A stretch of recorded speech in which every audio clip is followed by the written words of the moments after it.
مساء الخير لكل اللي عم بيتابعونا وين ما كنتوا بحلقة جديدة ومهمة من بثنا المباشر. اليوم حلقتنا طبعا راح تكون مميزة لأنه راح نحكي عن ناس مننا وفينا، بس مع الأسف نتيجة الظروف الجغرافية ونتيجة النظام ابتعدنا عن بعض كثير صراحة. يعني أن أكثر، خلينا نقول أكثر فئة تركمان مهمشين بسبب بعد الجغرافي وبسبب موقعنا الجغرافي كمان. طبعا حلقتنا اليوم عن تركمان طرطوس، معنا ضيوف أعزاء ووجوه تركمانية معروفة وفاعلة بالمنطقة، وبدنا نحكي بصراحة بلا لف ولا دوران. يعني بدنا نحكي عن عدة محاور أو عدة مواضيع، منها شو وضع تركمان طرطوس اليوم. خلونا نبلش بأبسط سؤال، بس يمكن هو الأهم: مين هن تركمان طرطوس وقديش عددهم؟ لأنه أكثر سؤال اللي وصلني صراحة، وشو طبيعة حياتهم، كم عددهم تقريبا بطرطوس. هالأسئلة إن شاء الله كلهم رح نحكي بالمحور. أول شيء خلونا نرحب بضيوفنا ونبلش من أول الطريق. الأستاذ علاء عثمان، ناشط سياسي تركماني وعضو بالمجلس التركماني سابقا وهو من أبناء طرطوس. ومعنا كمان أستاذ مهند موسى، ناشط ثوري تركماني وطالب دراسات عليا باختصاص مصدر الأشعة والوقاية. قبل ما نبلش بس بدنا منكم نبذة مختصرة عنكم. خلينا نبدأ من عند أستاذ علاء. حياك الله دكتور، مساء الخير لك ولجميع مشاهدينك، مساء الخير لأبناء عمومتنا التركمان في عموم سوريا. شكرا لجهودك المبذولة اللي عم تعملها لجمع صوت التركمان أو التعريف في جميع تركمان سوريا. طبعا تركمان طرطوس جزء لا يتجزأ من سوريا بأول شيء يعني. والشيء الثاني نحن جزء أساسي ومهم بالقومية التركمانية وتركمان سوريا. طبعا نحن التركمان طرطوس موجودين بريف صافيطة، نتوزع على 5 قرى: عين دابش، المتراس، بيت أصلان، البساتين، في عنا بدادة تركمان. تقريبا العدد الموجود لتركمان طرطوس في صافيطة بين 9000 ل 10000 تركماني موزعين على جميع القرى. طيب خلينا نتعرف على مهند موسى كمان، إذا بتعرفنا عن حالك هيك بشكل مختصر حتى ننتقل على الأسئلة إن شاء الله. حياك الله دكتورنا، الله يكرمك يا رب ويحفظك، والله يجعل البث المباشر وكل أعمالك إن شاء الله يتعالى في ميزان حسناته، والله يكرمك عم تبث صوت يعني تركمان مهمشين جدا موجودين في طرطوس، طبعا بسبب عدة عوامل. أنا اسمي مهند موسى من قرية بيت أصلان، أصول تركمانية. طبعا قرية بيت أصلان قرية صغيرة لا يتجاوز عدد سكانها يعني بين 1500 إلى 2000 نسمة، لكن إلى دور فاعل جدا في المجتمع.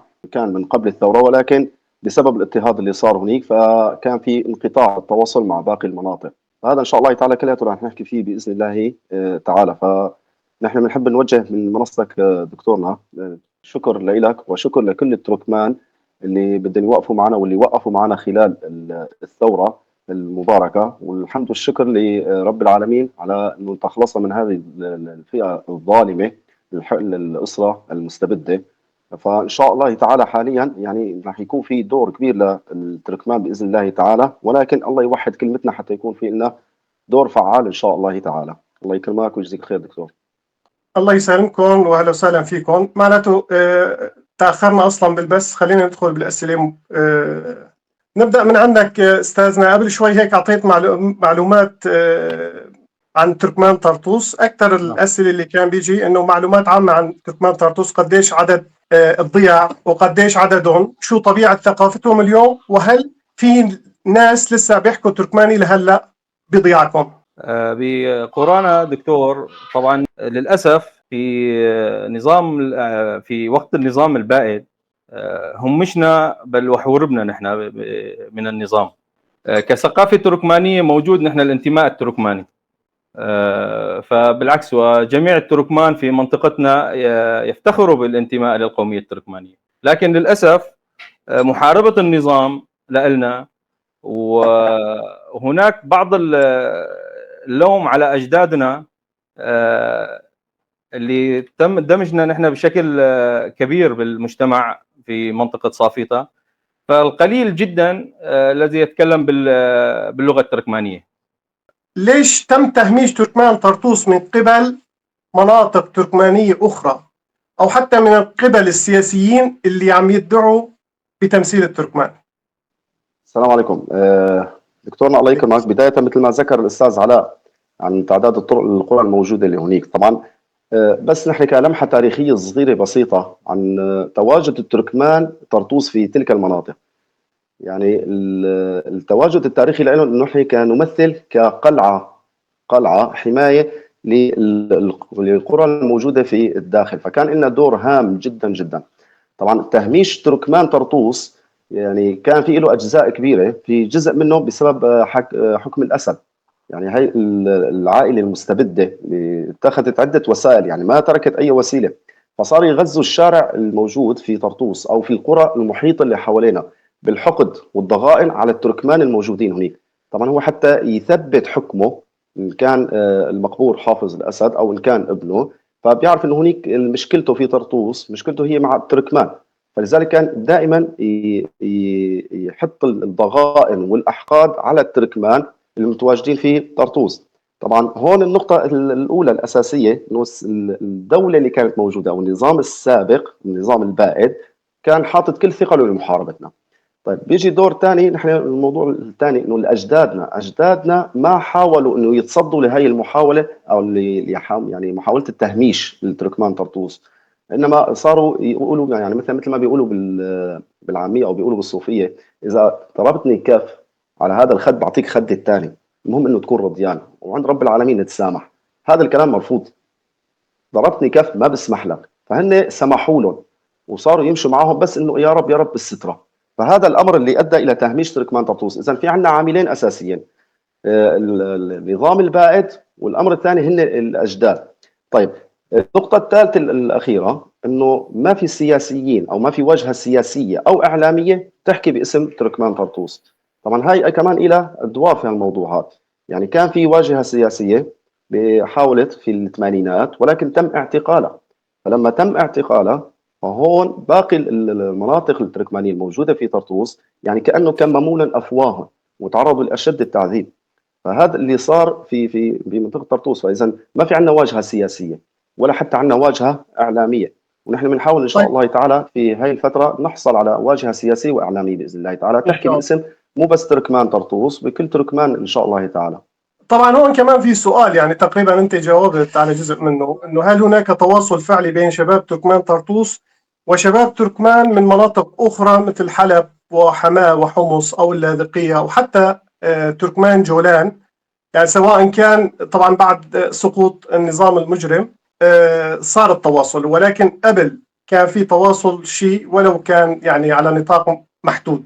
هلا التواصل اللي كان موجود بين المناطق تركمان طرطوس وتركمان حلب كان تواصل ضعيف جدا صراحة. يعني بيجوز يكون في معرفة انه الصديق لصديق، شخص فقط التقى فيه في جامعة او التقى فيه في المدينة، لكن التواصل مع منطقة تركمان حماة يعني كان في مثل نوع من المصاهرة. ولكن انت استاذنا العزيز بتعرف يعني موضوع التكنولوجيا سابقا لسه ما كان في وسائل التواصل الموجودة هلا حاليا مثل السوشيال ميديا، فكان يعني بالنادر لتلاقي في كل الضيعة تليفون أرضي كما يقال، تليفون أرضي واحد، فكان التواصل ضعيف جدا بين الضيعة التركمانية، يعني خصوصا يعني المتاخمة لنا، إن كانت موجودة في حماة أو إن كانت موجودة في حمص أو حتى كانت موجودة في الساحل. طبعا أنا بلوم يعني ولو حكيناها يعني بجوز بتكون مزعجة للموجودين في قرانا، كما يقال الكبارية كبارنا.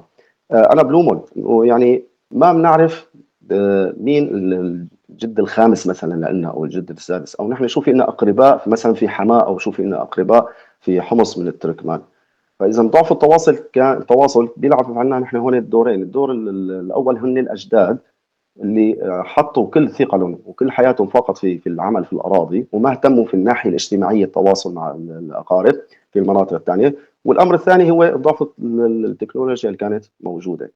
فكانت هاي كلها عوامل مؤثرة ومسببة أيضا في موضوع أنه كأنه نحن انعزلنا تركمان طرطوس في منطقة بسيطة جدا.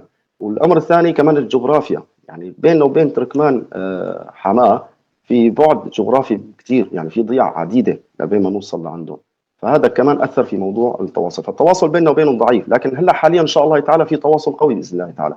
في تواصل مع تركمان الجولان، مع تركمان حلب، مع تركمان حمص، إذا في كل بقاع سوريا في تواصل بإذن الله تعالى. طبعا في أسئلة لأستاذ علاء. بما أنه كان عضو سابق بالمجلس التركماني، في حدا سائل أنه أستاذ علاء، بما أنه عندكم فكرة عن المجلس التركماني السوري، ليش المجلس ما بيطلع بيانات أو مواقف رسمية وقت بيصير شيء يخص تركمان سوريا؟ والله يا دكتور، بالنسبة لموضوع المجلس أموره صراحة شبه معقدة. المجلس حسب ما نرى نحن في الشارع التركماني بشكل عام، الأغلبية تشكي من عدم تمثيل المجلس لأغلبية تركمان سوريا. يعني فينا نقول أنه يقتصر على منطقتين أو 3 مناطق المجلس، وهذا البيانات اللي عم تقوم ما عم يصير فيها أي بيان ولا أي إفصاح عن الأعمال اللي عم يقوم فيها المجلس. هاي تعود للمجلس، هذا يعود إلى ضعف التواصل بينه وبين التركمان، ضعف الإعلامي عند المجلس. المجلس حاليا يعني شبه مهمش من قبل التركمان وجميع سوريا. وهذا بيعود في نقطة بتعود كمان دكتور للعمل بشفافية المجلس. طبعا يعني هون في سؤال، نطلب شفافية بأعمال المجلس. طبعا هون في سؤال، احيانا بدي اعمل مداخلات، بعتذر منكم.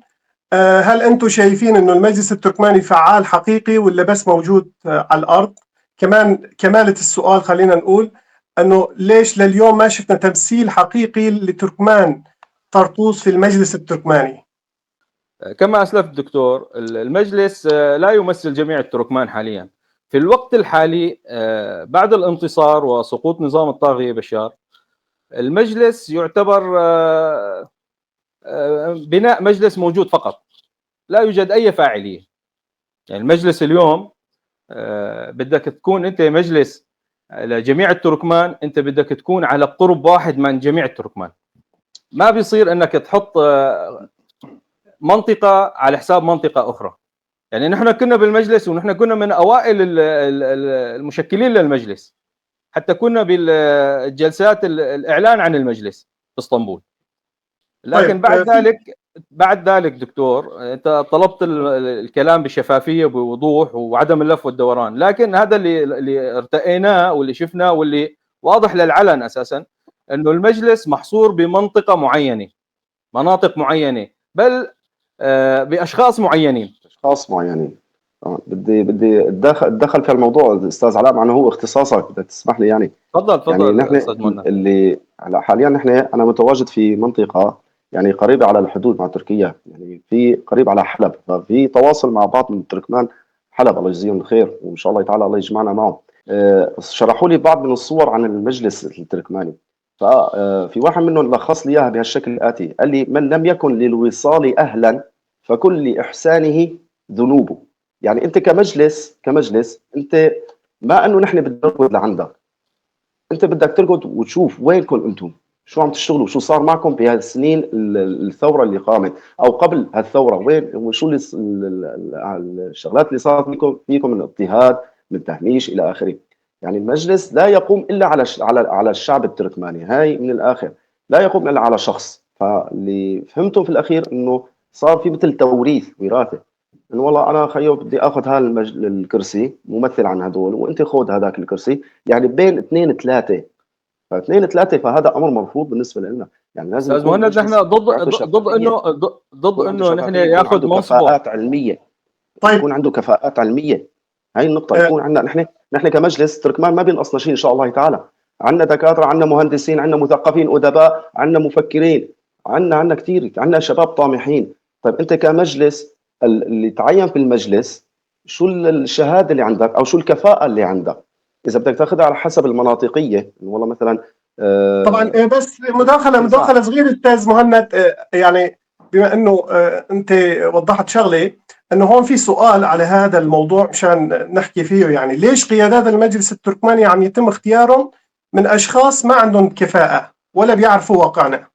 هلا هو يعني الاستاذ مشان علاء نخلص من اعلم مني، السؤال بس كمان. انا الاستاذ علاء اعلم مني لانه كان هو عضو سابق في الموضوع، بس انا اللي شفته هون حكم القرب من المجلس، يعني ما هو القرب اللي كثير بس على الحدود، انه عم يصير مثل موضوع انه انا بتنازل عن منطقه انت خذ منطقه، او انه بيكون على موضوع الاعداد. يعني مثلا نحن ما رح نخفي الامر، تركمان حلب عندهم نسبه كبيره، يعني ما يقارب يمكن شي 140 ضيعه، فبالتالي حكما رح يطلع في عندهم انه 2 3 4 5 يمثلوا حلب. طيب تركمان طرطوس 5 ضيع، فاكيد ما راح يكون، يعني ما في يكون في هي ما اسمها عدل، هي ما اسمه عدل انه والله نحن بدنا نمشي على موضوع انه على حسب الاعداد، لا. فلذلك عم يضلوا هدول مستلمين. طيب في اعداد اكثر منهم موجودين في الحجر الاسود، هدول تركمان في الحجر الاسود موجودين اكثر من التركمان اللي متواجدين في منطقه حمص اغلب الظن او في حماه. طيب هدول ليش ما طبعا بدنا بتهميشهم نرجع كمان على انه هذا الموضوع المجلس؟ استاذ مهند، بس انه في سؤال عن المجلس، بعدين بدنا نرجع شوي هيك في اسئله عن الثوره كذا نعم. ودور هلا انا المجلس. دخلت في هالموضوع، هو اختصاص الاستاذ علاء، عذرا منك استاذ علاء لا يعني، لا بس انا هذا اللي الله سمعته يهديك بالضبط، استاذ ونقلت مهند، الصوت. نحن عم بالعكس، نتحاور انا بالعكس نقلت نحن عم الصوت اللي نحكي طبعا. في سمعته. شفافيه، ما في اختصاص، ما في شيء. حتى في شغله بموضوع الكرسي او المكان، نحن ضد اي انسان بيقعد على كرسي ما بده يشتغل لاهل التركمان، نعم اوافقك بهالراي، حتى وهذا لو مطلب كان حق، ممثل عن اي منطقه. هذا مطلب حق للكل.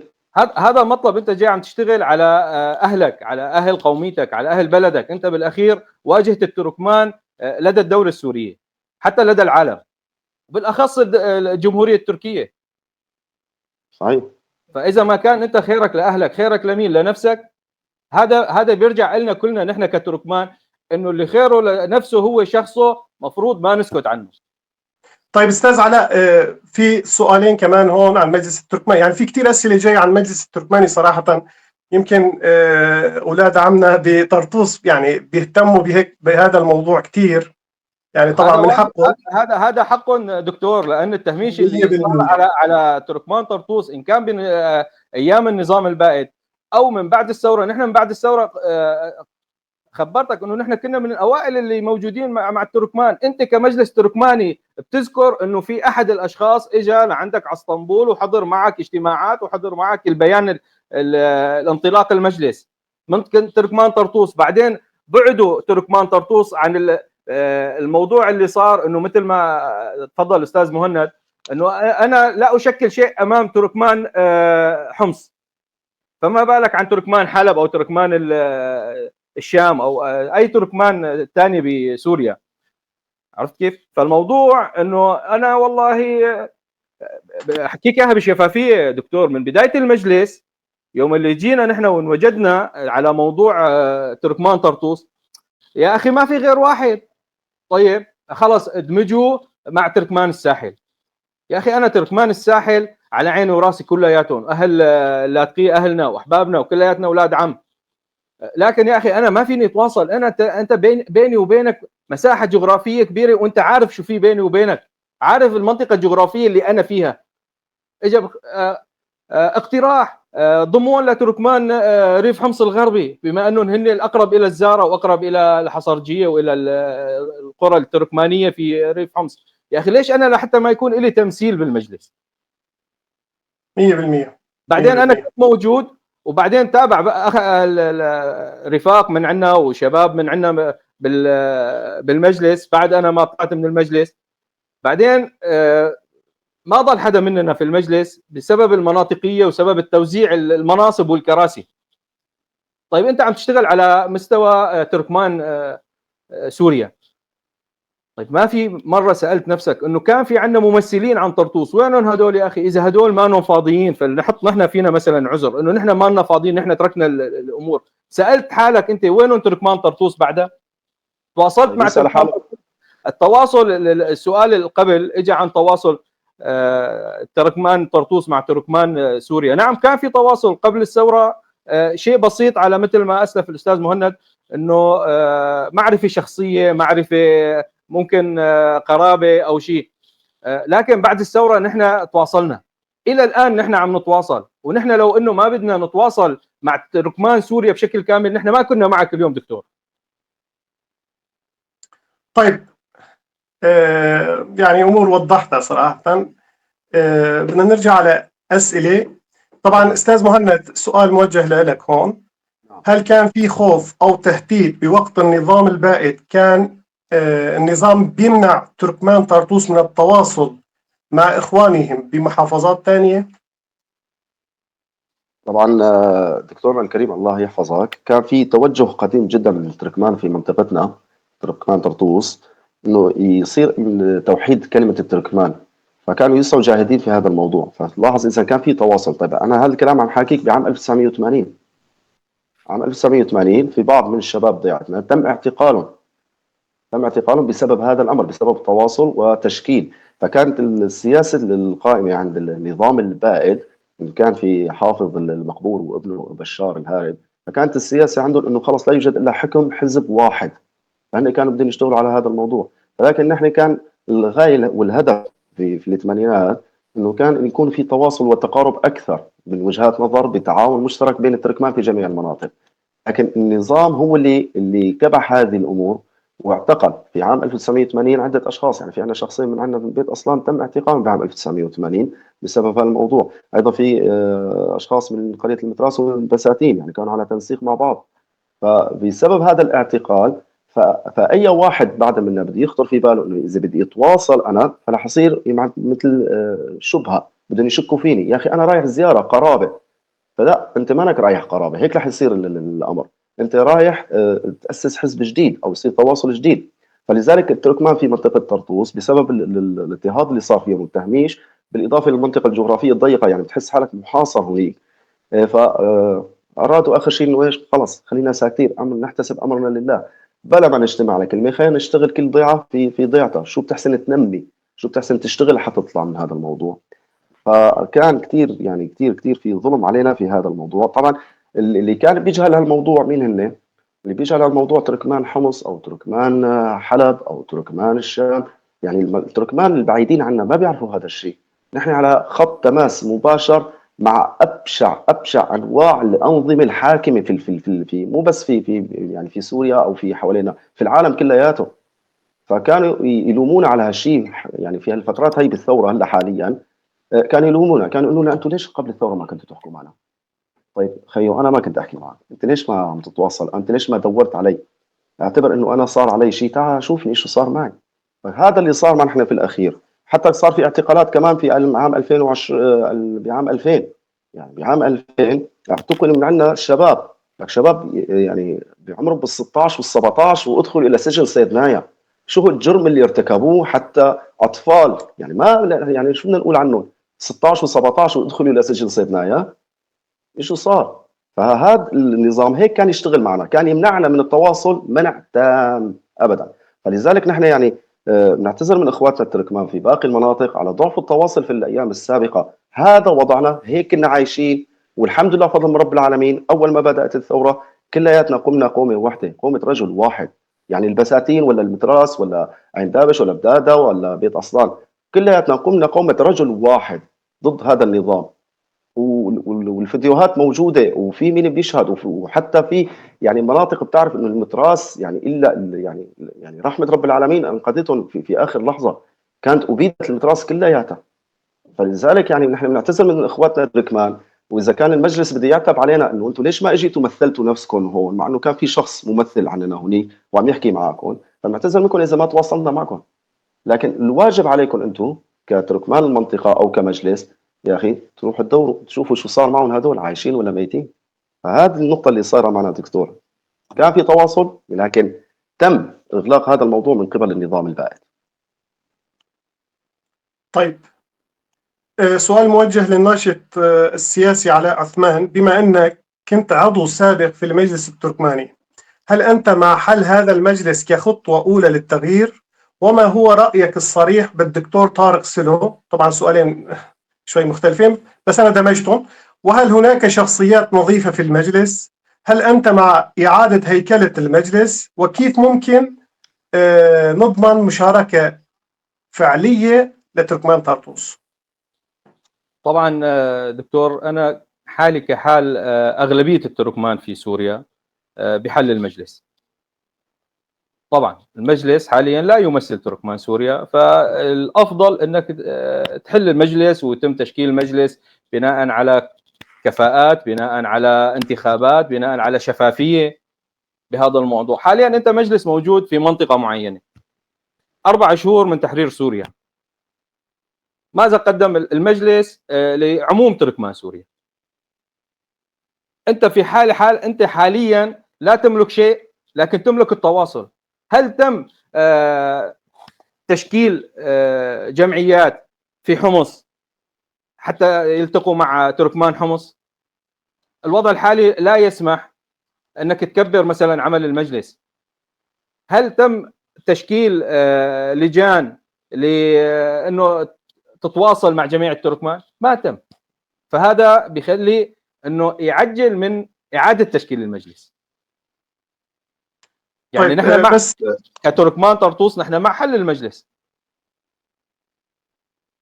عندي بس توضيح استاذ علاء من موضوع انه نحن فتره يعني مده بسنا ساعه، بعدين بده ينقطع الاتصال، فبنعتذر من هلا من جميع المشاهدين، فبدنا نضطر نرجع نعمل رابط ثاني لانه عم نستخدم نسخه مجانيه، فما عم يسمح لنا غير ساعه.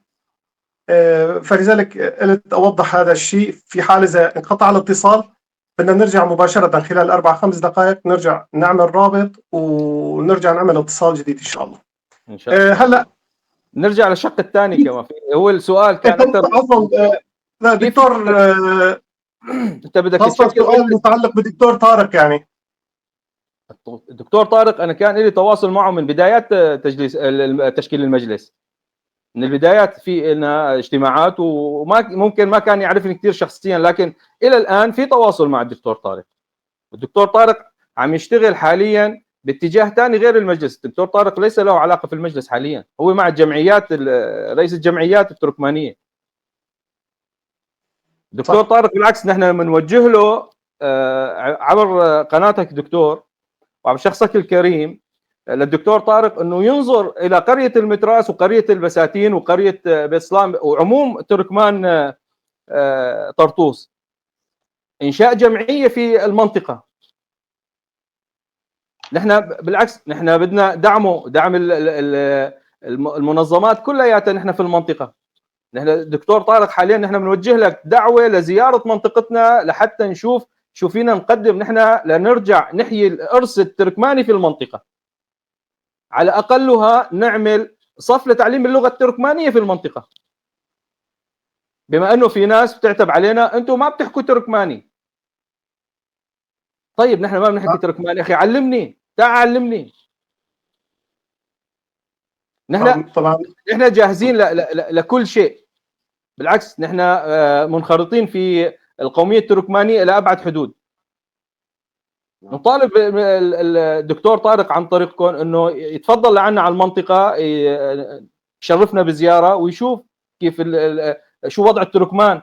هل هن بيحبوا انه يكونوا ضمن المجتمع التركماني او لا؟ مو بس الدكتور طارق، جميع تركمان سوريا. اي احد بيقول انا مسؤول عن تركمان سوريا او يشتغل بقضيه تركمانيه في سوريا.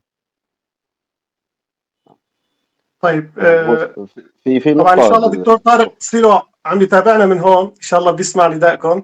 لا يعني بيسمع. انا موجه له الكلام هذا دكتور قبل يومين. انا كان في تواصل بيني وبينه قبل يومين، وهو وعدنا بزياره ونحن بنقول له عن طريقك، وحاليا بنوجه له للدكتور طارق انه يستعجل بالزياره، يشوف الوضع كيف. نحن بدنا نكون ضمن جمعيه حاليا في منطقه تركمان طرطوس. الجمعيه هاي بدها تكون فيما ذلك ضمن المجلس، لأن المجلس ما راح يعني مستحيل إنه يبقى على الوضع الحالي.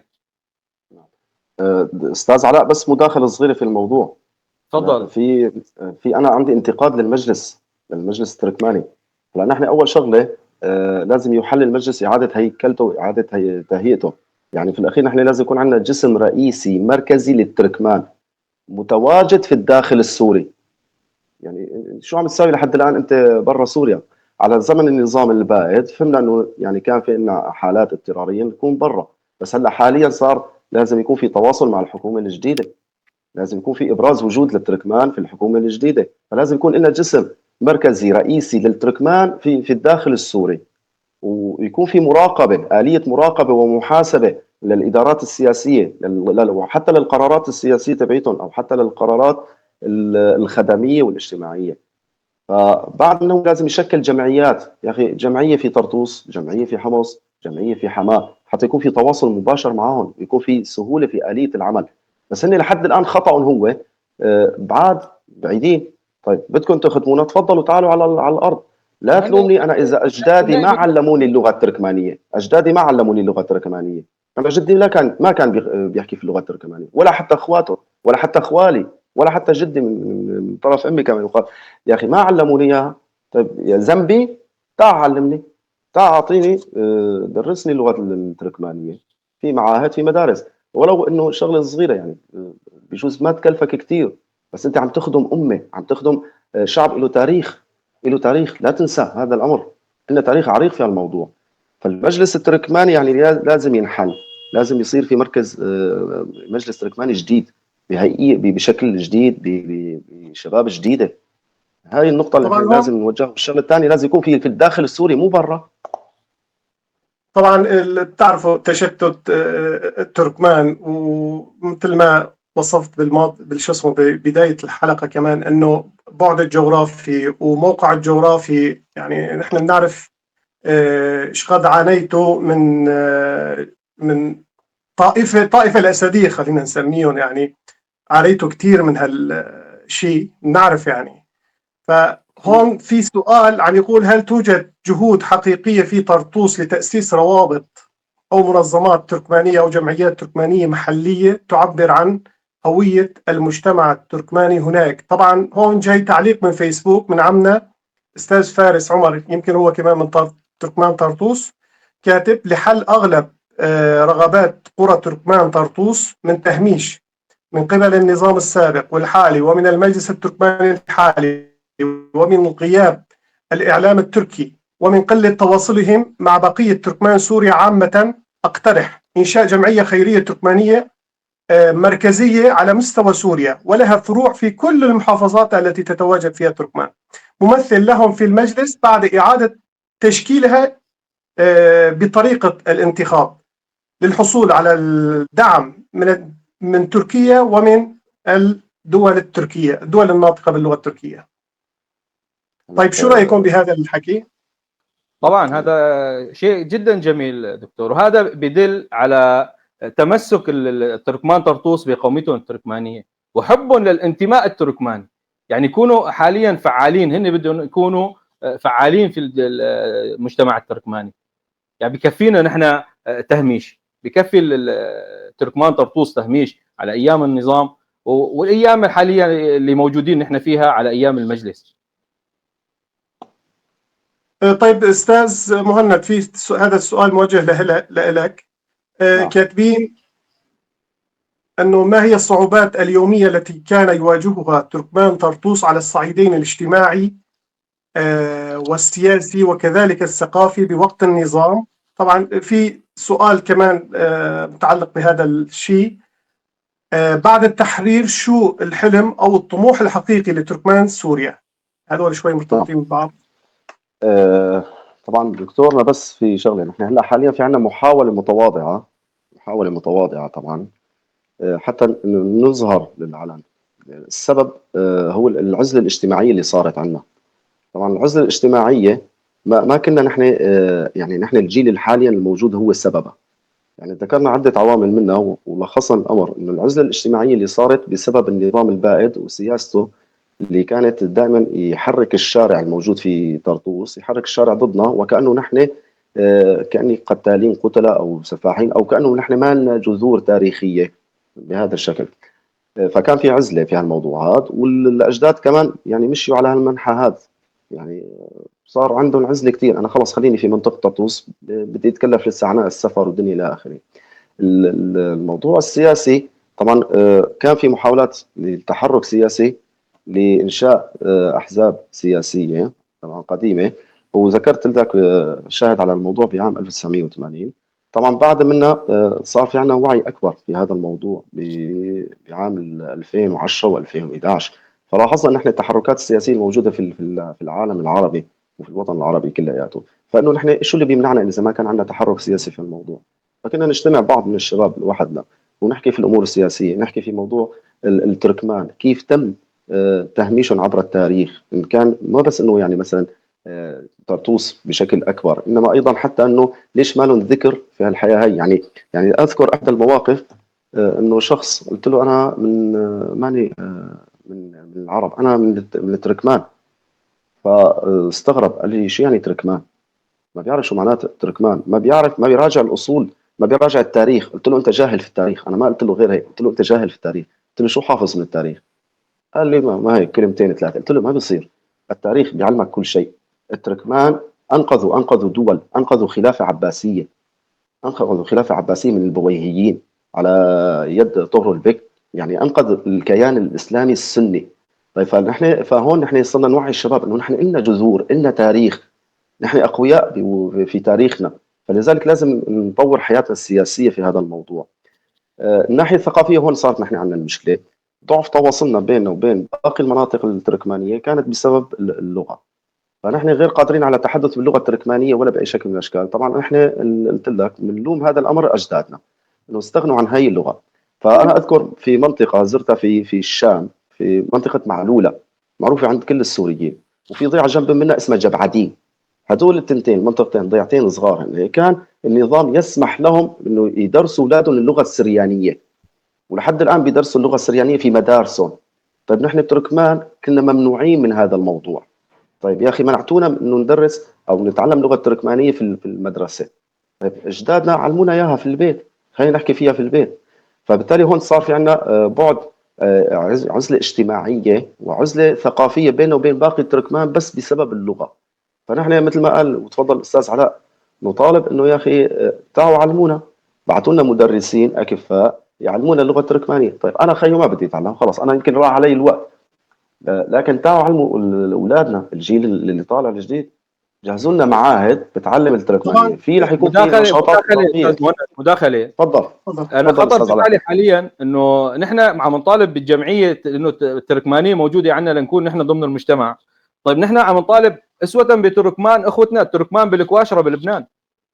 طيب نحن ليش موجودين بسوريا مهمشين، واخوتنا بالكواشره بلبنان في عندهم تعليم، في عندهم مدارس، في عندهم جمعيه التكه على هون ما في اعتقد. سؤال استاذ علاء، سؤال خلينا نقول سؤال لانه انت عم تجاوب على الاسئله، في سؤالين بس. انه هل تركمان طرطوس بيحلموا بمساحه ثقافيه خاصه لهم في سوريا الجديده، او انه بدهم اندماج عادل ضمن الدوله السوريه؟ هل في نيه لتاسيس مدارس او نشاطات تعلم اولادنا اللغه التركمانيه؟ هذول اسئله هلا عم تحكوا عنه، فلذلك قلت اخلص منهم كمان. طبعا نحن في نيه بهالموضوع، في مدارس لتعليم اللغه التركمانيه وحتى اعاده احياء الثقافه التركمانيه عندنا. لكن بموضوع انه نحن يكون عندنا ثقافه، نعم نحن بنطمح انه يكون عندنا ثقافه خاصه في تركمان طرطوس، لكن نحن ضمن الدوله، ليس انه التركمان انه نحن لا نعلن الا للتركمان، لا نحن ضمن الدوله، بدنا ثقافه تركمانيه ضمن الدوله السوريه الجديده. ونحن بالعكس طالبنا بموضوع الجمعيات اللي بتيجي بتعمل اي نشاطات عندنا تركمانيه في البلد، خصوصا رفع المستوى الاقتصادي والمعيشي للمنطقه. اليوم نحن همشنا ثقافيا واجتماعيا على ايام النظام البائد بسبب انه انت مجرد انك انت تركماني فهاي تهمه عليك في منطقه تركمان طرطوس. هاي بس لو عاوز مداخله، هي صارت موقف مع احد شبابنا في طرطوس في بدايه الثوره، في المظاهرات في منطقه الميدان. منطقه الميدان طبعا على الهويه مكتوب انه ناحيه صافيطه، فكانوا يفكروا انه هو طرطوسي، فيعني ما حدا بيحكي معه. فباثناء المظاهرات مع المتظاهرين السلميين في الميدان، فدخل الشبيحه والامن اعتقلوه. فلما اعتقلوه شافوا على الهويه صافيطه، تركوه العساكر، ولكن في ضابط من منطقه طرطوس طلع فيه قال له انت تركماني؟ قال له ايه تركماني؟ قال له حطوه في السجن. يعني لو ما تدخلت الاهالي وهجمت على الشبيحه وعلى هذا الضابط كان الشاب رحمه الله عليه. فلاحظ انت انه تهمته تركماني، بس لانه تهمته تركماني، هاي السياسه اللي كان يشتغل عليها النظام. فنحن نطالب يعني انه نطالب انه الجمعيه او ان كانت المجلس التركماني يكون عادل في هذا الموضوع، ينظر فينا. ما نظر فينا في معناتها في خطوات ثانيه رح تكون. نحن بدنا نرجع لعاداتنا، لثقافتنا، لتاريخنا. نطالب بتشكيل مدارس تحوي اللغه التركمانيه. يعني بدنا اللغه التركمانيه. انا قلت لك جبعدين ومعلوله عندهم اللغه السريانيه ضمن مدارسهم، وما اثر ابدا على موضوع سياسه التعليم في سوريا ابدا. خلص هذا شيء خاص فيكم. فنحن ايضا عادتنا، تقاليدنا، ثقافتنا، لغتنا لازم نطالب فيها، لازم نتعلمها. يعني هاي النقطة الثقافية اللي عم ندور عليها نحن. أما كثقافة مثلا مهندسين، أطباء، دكاترة، موجود. في عندك دكاترة في الجامعة، في عندك أطباء، مهندسين، محامين، في عندك طيار مدني. يعني في عندنا ثقافات، يعني في عندنا نخب، كفاءات علمية، من البساتين للبيت أصلا للمدرسة عند دبش لبدادة. لكن لما بنقصد ان احنا بكلمتنا نحن بنحتاج الى موضوع الثقافه اللي عندنا هي فقط، اللهم بدنا لغتنا. حدا يجي يدرسنا لغتنا، لا شيء يعارض مع المنهاج الدوله السوريه. لغه خاصه في هالمنطقتين هذول، والله يجزيكم خير. هي اللي طالبينها نحن. طموحاتنا طيب طبعا يعني بعد التحرير طموحات كثير. يعني في عندنا جيل واعي، صدقا في عندنا جيل واعي، يعني عندهم اهداف عاليه جدا، عاليه جدا. فلا تبخل. لازم يكون العمل شفافيه، بكل شفافيه، الانتخاب شفافيه، حتى انه انتقاء الاعضاء والناس كله بشفافيه.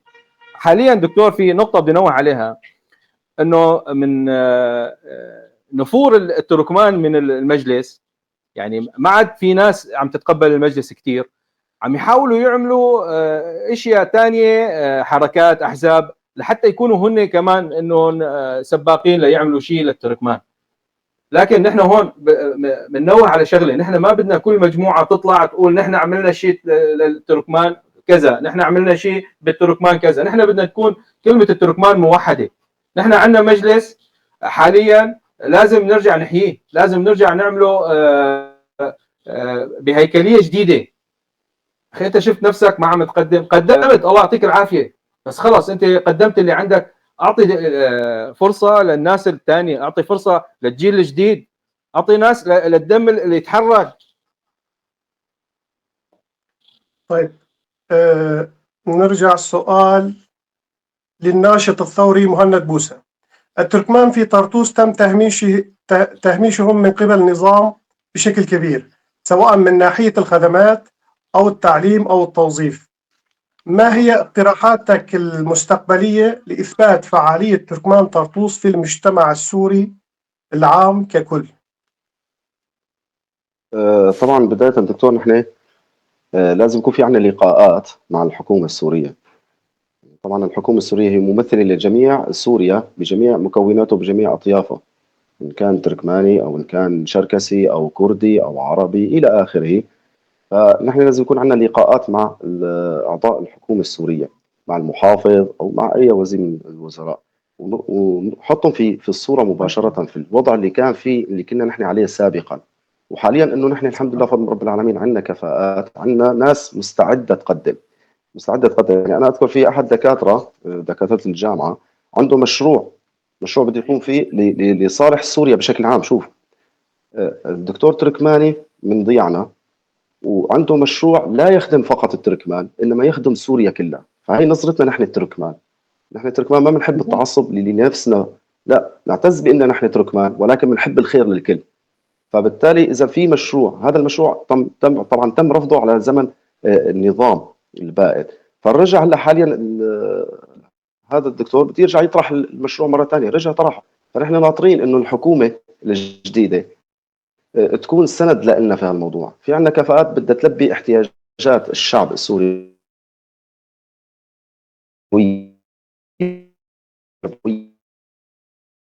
او حتى يعني ربط الجامعات، دراسه الطالب الجامعي مع ارض الواقع، شلون بده يطلع معه خبره من مشاريع، معه كفاءه. فنحن لازم يكون في عندنا تواصل بهذا الموضوع. نحن هي النقطه اللي عم ندور عليها لحد الان، انه الضيعه هي الموجوده هون. المجلس التركماني ما عم يطلع عليها، ولا حتى عم يحكي بسيرتها، ولا حتى عم يجتمع مع الحكومه الجديده. فنحن بدنا نجتمع مع الحكومه الجديده، بدنا نطلع لعند محافظ طرطوس. في نقطه خلينا ننوه عليها استاذ مهند، نحن حاليا نعم استاذنا. الانخراط بالمجتمع المدني، نحن مثل ما اسلفت انه نحن ما عم نحكي بس على موضوع انه تركمان، نحن فقط تركمان، لا نحن كمان جزء لا يتجزأ من محافظه طرطوس. نعم، في نحن عندنا جسم واحد. نحن في عندنا اخوه نشطاء موجودين في الارض وفي الخارج، عم تتابع وعم تشوف امور وعم تلاحق امور وظيفيه وامور اقتصاديه في محافظه طرطوس. صحيح. يعني جهود فرديه الله يعطيهم العافيه، لكن هذا ما بقريه، وهذا يتم الان الحمد لله رب العالمين. تم تشكيل مجلس محلي في قريه المتراس، و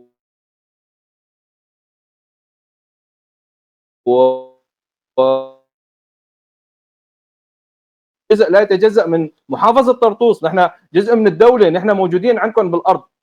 نعم.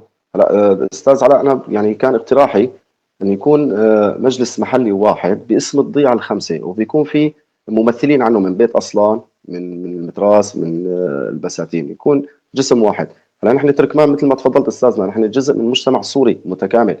نحن حريصين على بناء مؤسسات مدنيه تحترم القانون، تسعى لتحقيق المساواه والعداله.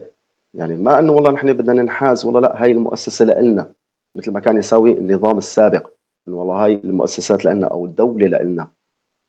فنحن جزء من الشعب السوري، مثل ما بيهمه الشعب السوري انه يكون في دوله بتحافظ على امنه والعداله والحريه، كمان نحن بيهمنا هذا الشيء. ما بنتجزأ عن الشعب السوري، لكن مثل ما قلت لك نعتز بانه نحن تركمان، لانه خلال هالسنوات هاي كنا مهمشين.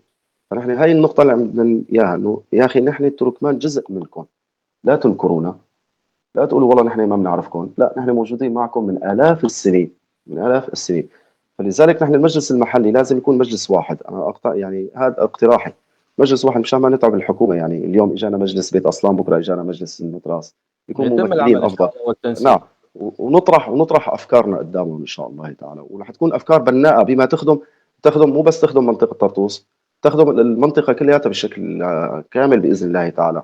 فنحن عندنا كفاءات. هلا في شباب نحن عندنا تغربت، طلعت على المانيا، على هولندا، على السعوديه، على الامارات، على مصر، اخذوا خبرات من هناك. هاي الخبرات بدها ترجع، بدها تصب في مصلحه بلدنا باذن الله تعالى. فنحن اللهم بس بدنا انه الحكومه تدعمهم في هذا الموضوع. تعالوا اشتغلوا ونحن معاكم. هي كلمه نحن معاكم لحالها والله بتكفي، بتخلي الواحد انه يجي يترك كل بلاد اوروبا ويجي يقول لك انا خلص معاكم، جيتكم، يلا رقد بشتغل بدكم اياه. المهم انه ننهض كلياتنا في بلد واحد. هاي النقطة نحن الأساسية اللي بدنا ندور عليها، ننهض في بلد واحد. نحن كما كانت تركمان دكتور مرتضى جزء اساسي في بس بدي اقاطعك، معنا خلال دقيقتين طبعا رح ينقطع اتصالنا مثل ما خبرنا للمشاهدين، فاذا انقطع مشان ما بدي اوجه سؤال حتى ما نضيع الاجابه. يعني نحن تاكيد للموضوع، نحن مثل ما كنا جزء اساسي في الثوره السوريه، نحن فارضين نفسنا ومستعدين انه نكون عامل اساسي ومحوري في بناء سوريا الجديده. طيب، معنا لسه في شويه وقت. طبعا بدنا جواب قصير استاذ مهند، بما انه انت كنت على الارض وناشط ثوري، وفي حدا سأل هل احد من الذين يدعون تمثيل تركمان سواء مجلس او من الشخصيات السياسيه زاروا مناطق طرطوس بعد سقوط النظام؟ أبدا. يعني أنا على تواصل مع أهلي ومع باقي المناطق التركمان في الضيعة التركمانية في طرطوس، وحتى متابع على صفحاتهم، ما في أبدا، ما في زيارات. يعني أنا هاي النقطة اللي وجهت، اللي حكيت فيها في البداية، إنه نحن لما بدنا جسم أو مكون رئيسي للتركمان في الداخل السوري، هن لهلا برا. يعني نحن دكتور، لا عفوا دكتور استاذ، لا نبعد كيلومترات قليله عن طلف، فنحن نطالب اسوه باخوتنا في طلف كما زار السفير التركي قريه طلف، فلا مانع، واهلا وسهلا فيه بين اهله واحبابه في تركمان طرطوس. احنا بنوجه له الدعوه يزور منطقه طرطوس ويشوف تركمان. ان شاء الله. ما في زيارات لعنا ابدا. هو والمسؤولين عن التركمان حاليا. لا، هو السفير يعني اذا بده يجي هو ما راح يعرف انه هون في تركمان، في مين بده يدله؟ ما هو اهلا وسهلا فيهم. هو يعني نحن صراحه يعني نحن حتى انا خايف انه يكون في تهميش. طبعا انتم وضحتوا بس انه ما لازم نشتغل مناطقيه. اذا عم تنتبهوا انا يعني معظم اعمالي كان عن مناطق تركمان منسيين، يعني بعطي اهميه لهالمناطق اكثر من منطقه حلب، يعني اخر شيء بيجي على منطقه حلب، لانه يعني دائما انا بقول هالكلام، يعني وين في تركماني عم يتنفس وين ما كان يكون، يعني هنيك ارضنا وهنيك اهلنا. شو موقفكم من تمويل مشاريع تنمويه وثقافيه خاصه بالتركمان؟ وهل في دعم خارجي؟ طبعا هون في سؤال كمان موجه لاستاذ مهند، بما انه كان هو على الارض. مين يعني الشق الاول والشق الثاني لشو اسمه لاستاذ علاء. استاذ علاء هون كمان سائلين مين بيمول المجلس التركماني؟ هدول السؤالين مرتبطين ببعض يعني. وهل تمويل عم يستخدم فعلا لخدمه الشعب التركماني؟ طبعا هون استاذ صلاح عمر علق على الموضوع. بالنسبه للبند هو السؤال، طبعا بالنسبه للسؤال 29 كاتب بصراحه اغلب اهالي قريه المتراس على سبيل المثال لا يعلمون حتى اليوم ان كان المجلس قد خصص مساعدات معينه ماليه او عينيه للقريه. طبعا هو يمكن عم بيحكي عن متراس خلال فتره الثوره من 2011 الى سقوط النظام 2024. لنكن صريحين، يتحدث الكثيرون سرا ويتهامسون عن شكوك أن المجلس قد قام بتخصيص مساعدات للقرية لكن لم يصل منها شيء لأهالي القرية. هذا السؤال يجب الإجابة عليه بشكل دقيق وشفاف حتى تنقطع الشكوك لدى الأهالي. طبعا الجواب فيكم تجاوبوا اثنيناتكم تعطوا رأيكم بالموضوع. تفضل أستاذ علاء، نبدأ من عندك. بالنسبة للدعم للقرية في المرحلة اللي أنا كنت فيها بالمجلس قدمنا قوائم وتواصلنا وطلبنا دعم بالنسبة للقرية، لكن بالمرحلة اللي أنا كنت فيها دكتور صراحة لم يتم استلام أي دعم. بالعكس نحن كنا عم نحارب على موضوع تمثيل تركمان طرطوس قبل الدعم كمان، لكن حاربنا مشان الدعم وقدمنا قوائم بالشهداء وقدمنا قوائم بالمعتقلين وبالناس الفقراء والمتضررين بقرية المتراس، حتى ليس بس بالقرية، حتى في جميع منطقة تركمان طرطوس. لكن بالمرحلة اللي أنا كنت فيها لم يتم استلام أي دعم، لا مادي ولا عيني ولا حتى معنوي.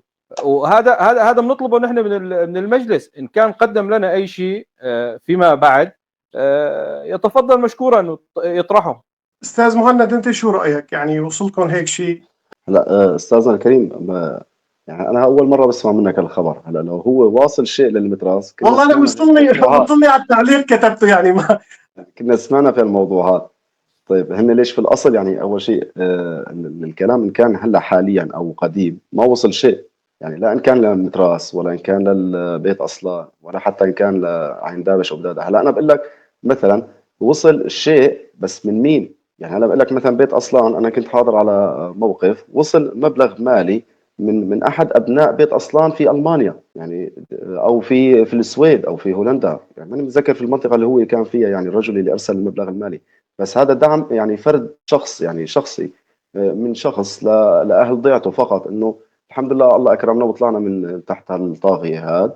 فلازم نكون ايد بايد يعني نطلع مع بعض. بس اما كمجلس تركماني بعد شيء انا ما سمعت. حتى انا يعني اشك انه يمكن نزل قائمه مواساة لاهالي المتراس بشهدائهم والله يرحمهم ويتقبلهم في الفردوس الاعلى، او بشهداء بيت اصلان. يعني ما شفنا اي منشور في هالموضوع. فما بالك اذا موضوع مالي مثلا، يعني ما سمعت فيه. انا يعني بتمنى، يعني ما اقول لا، بتمنى، لانه مناطق يعني كثير كثير ميته، كثير ميته، عم يعتمدوا على الزراعه والسنين اللي مرت عليهم سنين قحط، سنين قحط. واغلب كان استخدامهم للزراعه يعني الابار اللي عندهم كانت على المازوت، وموضوع المواد المحروقات كانت غير متوفره هنيك. وحتى لما بدهم يركبوا مثلا طاقة شمسية، كان لوح الطاقة الشمسية يمكن يتجاوز عندهم $100، فصعب. فأنا بتمنى إنه تندعم هذيك المناطق. يعني ما بقول لا، بس ما شفنا شيء لهلا، ما شفنا شيء أبدا، ولا حتى إنه وفد إجا لعنا أو قال الحمد لله إنه شاركتوا معنا في الثورة ونشكركم وكذا إلى آخره. أنا بقول لك يعني مثلا إنه ابن بيت أصلان بيعتز في أهل المتراس واخوتنا، ونحن كلياتنا على خندق واحد وعلى خط قتال واحد، ان كان سياسيا او ثقافيا. بنعتز في بعضنا، بس كمان انتم لازم يعني تيجوا تزورونا تشوفوا شو ترتيبتنا. ما شفنا شيء، ما سمعنا يعني هاي اول مره بسمع منها. انا عم بسمعها من عندك والله. بعض الرسائل عم تجيني على الخاص دكتور طبعا تفضل. بهاي الموضوع. إن كان تم تسليم أي معونات يتفضل المجلس يزودنا فيها، ويزودنا شو هي القوائم اللي صرف عن على أساسها المعونات، ما هي المعونات بالأول ولمين سلمت المعونات.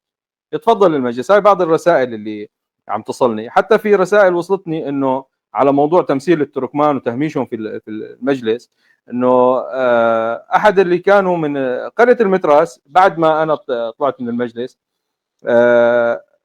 عم يذكرني فيها، عم يقول لي بدي اذكرك بشغله، انه اثناء تواجدي بالدوره الثانيه للمجلس صار نقاش وصياح، وليش ما حصلنا على مقعد، وصار في مهاترات بيناتهم. فجاوبوا الاستاذ زكي، ما بعرف شو كنت الاستاذ، جايين، قال له جايين انتم ثلاثه وبدكم مقعد لتركمان طرطوس. للاسف احد الاشخاص الثانيين حتى قال انه ما عندك مشكله تذكر باسمي. يعني بس لون تعليق صغير بعد اذنك. يعني نحن بين بعض اذا عم نشوف هيك انه في انتم 3 اشخاص 4 اشخاص، معناته الحكومه الجديده اذا عم بيهمشنا وبيقول انتم كم شخص لحتى نعطيكم وزاره، شيء طبيعي جدا. يعني نحن بين بعض، شوف يعني ما عم نرحم. انا كمان عم بيجيني كل سؤال، في ناس يعني بيعلقوا عندي انه هدول تعلموا تركي ولا لا، يعني بطريقه غير الاستهزاء. لائقه. ايه. استهزاء بالضبط. يعني هدول نعم الشغلات فعلا انا عم بيزعجني كثير. دكتور، يعني ما بالنسبه لازم يكون هيك. للاقصاء، عفوا بالنسبه للاقصاء من الحكومه، الحكومه ما اقصت التركمان، التركمان اقصوا نفسهم. التركمان اقصوا التركمان اللي معاهم كتمثيل بمجلس. بدك انت تتمثل بحكومه؟ اساسا لو انه الحكومه اقصت التركمان ما كان الاستاذ طارق سلو موجود بحفل الاعلان عن الحكومه. صح. لكن نحن هون بدنا نسال نفسنا، هل المسؤول عن التركمان حاليا او المنصب نفسه مسؤول عن التركمان، هل قدم التركمان بصوره صحيحه للدوله الجديده للحكومه؟ لان احنا نقطتنا التفرقه اللي صايره. طيب السؤال لا كمان استاذ علاء عثمان، هل يوجد فرص عمل جديده للشباب؟ نتمنى النظر بوضع قريتنا المتراس، ونتمنى النظر بمصير تركمان صافيتا عامه، ومحاسبه كل واحد شبيح ومتعاون معهم. طبعا هون سؤال ثاني اللي بعده كاتبين في شبيح بطرطوس من التركمان، اذا في كيف عم تتعاملوا معه؟ طبعا سؤالين مرتبطين ببعض، فاذا بتحبوا تجاوبوا اثنيناتهم بتعطوا رايكم. خلينا نجاوب على الشق الثاني دكتور. طبعا جميع المقومات السوريه وجميع المكونات السوريه لا خلا منها التشبيح. نحن مثلنا مثل اي مكون ثاني في سوريا. يوجد من ضر في التركمان، ويوجد من اساء للتركمان، ويوجد من اعان النظام، نعم. والاسوأ منه من قام بالوشايه باهله لحتى يجي قطعان الاسد تجي تاخذ الناس من بيوتها هي ونايمه. نعم، نحن مع اي واحد بيتحاسب. نحن تم العمل ويتم العمل، ومعروفين، كله معروف دكتور، يعني واضحين وضوح الشمس، والكل عنا نحن حاليا. لكن نحن ما فينا نحاسبه. كيف نتعامل معه؟ نحن بننبذه، ما بنتعامل معه، ما بنحكي معه. هو بيعرف نفسه انه منبوذ في منطقه صافيطه. نحن ما فينا نحاسبه، نحن لان تحت ظل حكومه، تحت ظل قياده، في مين بتولى الموضوع. لكن نحن مستعدين لتقديم جميع الادله وجميع الامور اللي بالدين اي شبيح، حتى لو عم كلمك موضوع منطقتنا، حتى لو كان الشبيح احد الاشخاص اقرباء الاشخاص الثوريين، يعني حتى لو كان احد اشخاص عائلتي انا ما عندي مشكله يتحاسب، لانه هن ضرونا وضروا فينا اكثر من الناس الثانيه. استاذ مهند، انت شو رايك بالموضوع؟ طبعا مثل ما حكى الاستاذ علاء، يعني نحن عانينا من المخبرين من قبل الثوره، واثناء ظل الثوره وابتعادنا عن مناطق اهلنا كانوا المخبرين موجودين واخذين راحتهم، يعني بيتجولوا في الضيعه بسلاحهم وبيضربوا على كيفهم والى اخره. وحتى يعني احد الشبيحه موجود في بيت اصلان كان وقتها انه بيقول لهم انه ما بتاخذوا شغله الا من تحت سرمايتي. هذا ما بيعرف انه يعني رب العالمين قال وتلك الايام نداولها بين الناس. انت لما حكيت هالكلمه، طبعا ما راح اذكر اسمه لانه بيعرف حاله، ولا الضيعه كلياتها رح تعرفه ان شاء الله تعالى. هذا لازم دائما يكون منبوذ برا، لازم ما حدا يسلم عليه، ما حدا يلقي عليه اي سلام، ولا يتعامل معه في اي كلمه، ولا في كلمه جميله ولا في كلمه بذيئه. لكن كحساب سجن او محاكمه الى اخره، هذا ما بيطلع بايد اشخاص او بايد يعني افراد. هذا الامر بيرجع للحكومه، نحن كلياتنا تحت ظل الحكومه، تحت ظل الحكومه. فنحن خلص بنعرف انه في عندنا مفسد اساء وفي رقبته مثلا دم، او هو السبب اعتقال شبابنا، نقدم الادله للحكومه، وتم تقديم الادله للحكومه، ولكن نحن في انتظار الحكومه، ما بنحسن ناخذ من عندنا لانه بصير الموضوع فوضى. انا والله فلان بعرفه شبيح بدي روح اقتله، ايه بيجي واحد ثاني بيقول والله انا بعرف ثاني شبيح بروح بقتله، هذا بيقتل هذا بيقتل هذا، صارت مشكله. لا نحن بنرجع للحكومه، الحكومه هي اللي بدها تاخذ حق الشعب السوري كلياته باذن الله تعالى، بدون اي يكون انه فوضى ابدا. فهاي النقطة نحن بنحكي فيها. الشبيح هلا حاليا نحن ما بنحسن نتعامل معه غير فقط انه منبوذ، وفي يعني في مراقبة عليه من كان من الحكومة او من اهالي الضيعة. هذا اكثر شيء نحن بنحسن نعمله. يعني انا ايام بعدي في الضيعة بصراحة يعني بوقف قدام بيته وبحط له غنية مندوسهم مندوسهم، وبيت الاسد مندوسهم، يسترجي يطلع، يسترجي يطلع، او بس يسترجي يقول عيب عليك يا ابني. لانه اذا بدي اقول عيب عليك يا ابني بدي له انت وزبانيه الاسد كلياتكم ارجيتونا انسانيتكم خلال 13 سنه للشعب السوري كلياته، وارجيتونا انسانيتكم خلال 40 و50 سنه لتركمان طرطوس. هلا بدك تيجي تقول عيب عليك وين انسانيتك بهاللحظه هي؟ لا، بدنا ندوسكم وندوس كل مين حط ايده بايد الاسد، حتى لو كان من تركمان طرطوس او حتى من كان من تركمان اي منطقه ثانيه. الحق يعلو ولا يعلى عليه، هي قاعده عامه. بس نحن ما بنحسن ناخذ حقنا بشكل علني مباشر كتصرف فردي، انما تحت ظل الدوله، تحت ظل الدوله، غير هيك ما بنحسن نعم، نقدم الادله اللي عندنا، نقدم نطلب الادله اللي عندنا ونطلب الدوله هي جمع تحاكم. الادله، نطلب جمع الادله وتقديمها للجهات المختصه، ونحن بندعم الشيء هذا اللي عنده لا ادله، تقدمها للجهات الحكوميه تاخذ اجراءاتها المناسبه. نعم. هلا نحن في عندنا شبيحه في الضيعه، من اول ما سقط الاسد هربوا ما بنعرف وينهم، بس باذن الله رح يلتقطوا. ولكن في شبيح ضل موجود في الضيعه، هذا الادله موجوده، الادله موجوده، لكن ناطرين فقط تفعيل المحاكم. المحاكم تتفعل في طرطوس، طبعا لسه في جزء من المحاكم ما تفعلت، ما تفعلت. فهذا الامر بيرجع للحكومه، نحن تحت ظل الحكومه وتحت قرارات الحكومه. طيب، طبعا في ناس عم يبعثوا لي انت ليش ما عم تعطي رايك بالمجلس او بالممثلين وبالسياسيين. طبعا هون انا بس عم بسال، يعني ما فيني اعطي رايي كثير صراحه. لو انا ضيف كنت جاوبت اكيد يعني، وكل الناس بيعرفوا انا توجهي وفكري عن مجلس التركماني وعن الممثلين. على كل حال بنرجع لقسم، خلينا نقول اسئله مثل اقتراحات. خلينا نقول شو المطلوب من المجلس التركماني حتى يمثل تركمان سوريا بشكل عام وطرطوس بشكل خاص. ما فينا نحكي حاليا شو مطلوب منه حاليا دكتور. نحن اول شيء نطلب، اول خطوه هي انه يتم تشكيل المجلس يعمل بشفافيه. عندما تعمل بشفافيه دكتور انت بتحقق جميع مطالب التركمان.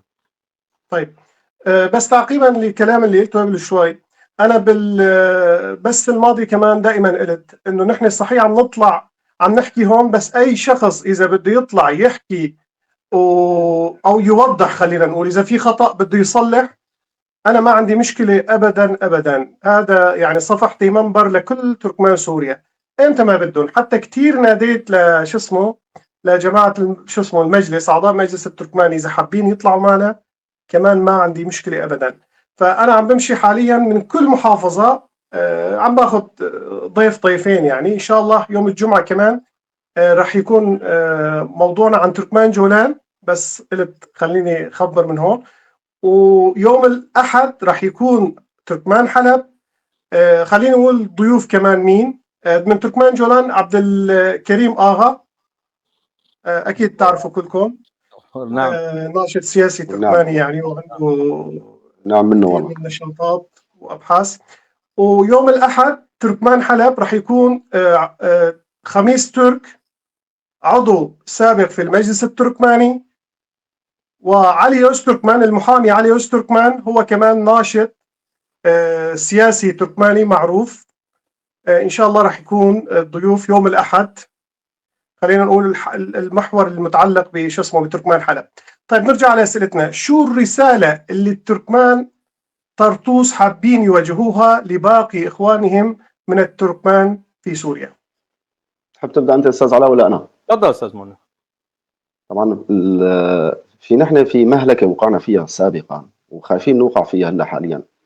ومن شوي كنت عم له للاستاذ علاء انه نحن المجلس التركماني، يعني انا خايف انه يقودنا لهذا الشيء. المهلكه هي الاختلاف. فالاختلاف صح انه يكون في اختلاف راي، لكن في نقطه انه في بعض من الناس بتاخذ الاختلاف لناحيه التفريق والتشتت. ما بصير في بين الطرفين الا كل واحد يعتقد انه هذا الطرف خطا هذا الطرف خطا. فنحن اول شغله لازم انه ننبذ الاختلاف الموجود، نرجع نعيد هيكليه المجلس بشكل كامل ضمن الرقابه، ضمن يكون في اليه مراقبه ومحاسبه. بعد ما بيكون تشكيل مثلا اللجان تطلع على ارض الواقع. يعني هاي النقاط الاساسيه نحن نطالب فيها نحن، بس انه هم يتشكل المجلس حاليا بشكل شفاف اعتمادا على الكفاءات، وكل منطقه لازم يكون لها ممثل. فبالتالي نحن هي المطالب الاساسيه اللي بدنا اياها، بس نبتعد عن الخلاف ونشكل مجلسنا. بس هلا في احد التعليقات انا اللي شفته هلا حاليا، طبعا صراحه انا استفزني. طبعا انا ما عم بشوف التعليقات، يعني اذا في اسئله بالتعليقات حابين تجاوبوا كمان ما عندي مشكله ابدا. ضل عندي 4-5 اسئله، فاذا عم تشوفوا انتم بالتعليقات في اسئله، انا لانه مشغل من لابتوب ومن تليفون يعني ما عم بشوف شيء ابدا. هلا هذا التعليق استفزني، هو طبعا تعليق بينم على شخص جاهل، ونحن لازم ما نرد على جاهل ونتغافل عنه. ولكن طالما عم نحكي نحن هلا حاليا بشكل عام، خلي الناس كلها تعرف انه نحن لما عم نحكي كاسم تركمان ما عم نساوي مثل لما بدنا نفكر هو انه نحن بدنا نساوي مثل فلول النظام، انه بدنا يسكتوا احسن ما يصير فيكم يا جماعه الساحل. ليش؟ انت بتعرف انه الساحل بدات الثوره، نعم بدات الثوره من درعا، ولكن اول من دفع دم في هاي الثوره هن اهل بانياس، اهل الساحل. يعني عم ذكروا في هاي النقطه.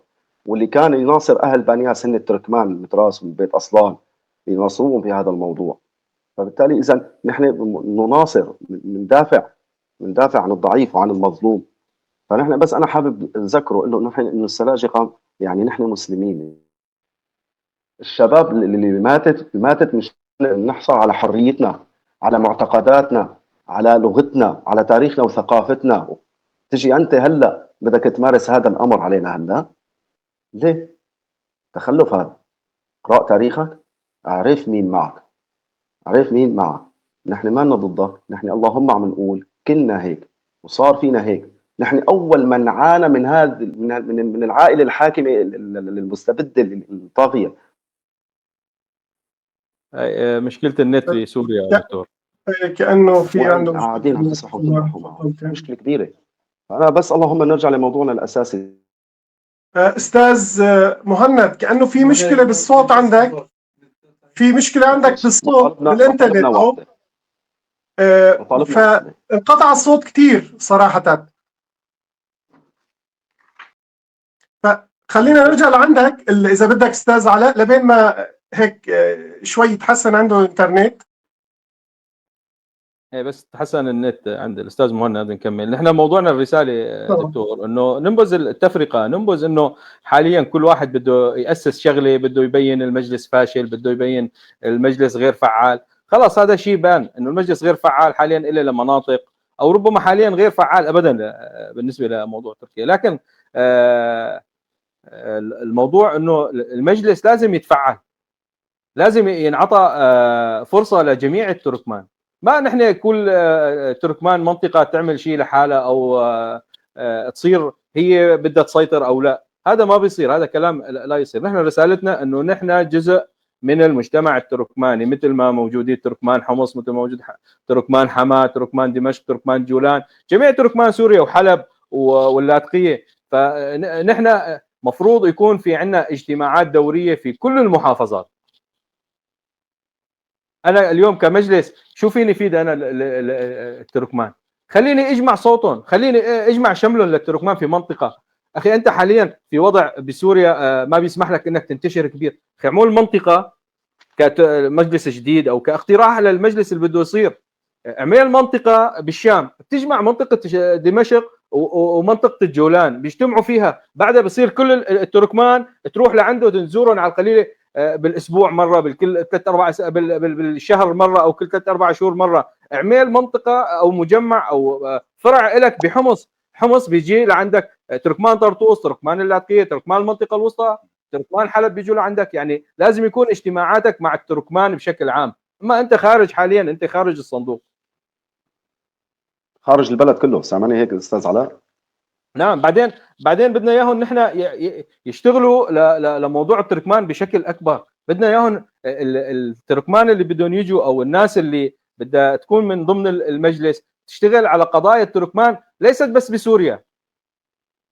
تتواصل مع الحكومه السوريه، تتواصل مع الحكومه التركيه، تطلب دعم للناس، للتركمان اللي موجودين، لكل التركمان يطلبوا الدعم. يعني حتى الان المجلس، الا يعلم المجلس انه هناك في ناس بالسجون في تركيا بظلم، لكن في ناس ما عم تسال عنها. ممكن انت اذا رحت سالت عن واحد وطلع خطأه او بان انه هذا موجود في الخطأ هون، ما راح يطلع من السجن. انت ما بتقدر تروح للمكان الفلاني، روح لعند الوزاره الخارجيه السوريه ناشده، الا في عندي ناس انا برا البلد، انتم لازم تحكوا فيهم، تقولوا عنهم. هدول ناس منكم وفيكم سوريين، بغض النظر عن كان تركماني او لا، انت عندك علم عن الناس، انت موجود بتركيا حاليا، انت بتعرف رعاياك بتركيا كلهم وينهم. طيب في سؤال لك استاذ علاء مشان نكمل معك. سؤال لعضو المجلس التركماني السابق: إلى متى ولماذا ستظلون صامتين على ظلم التركمان وتهميش حقوقهم في الحكومة الجديدة؟ وهل من المعقول لا يوجد لديكم قائمة بأسماء التركمان الذين لديهم كفاءات عالية يتم اقتراحهم في الدراسات العليا كاتب طبعا يتم اقتراحهم إلى حكومة جديدة ليكونوا كفؤ ويكون لهم دور بتمثيل التركمان في الحكومة الجديدة؟ طبعا هذا جاي بالتعليقات على الفيسبوك.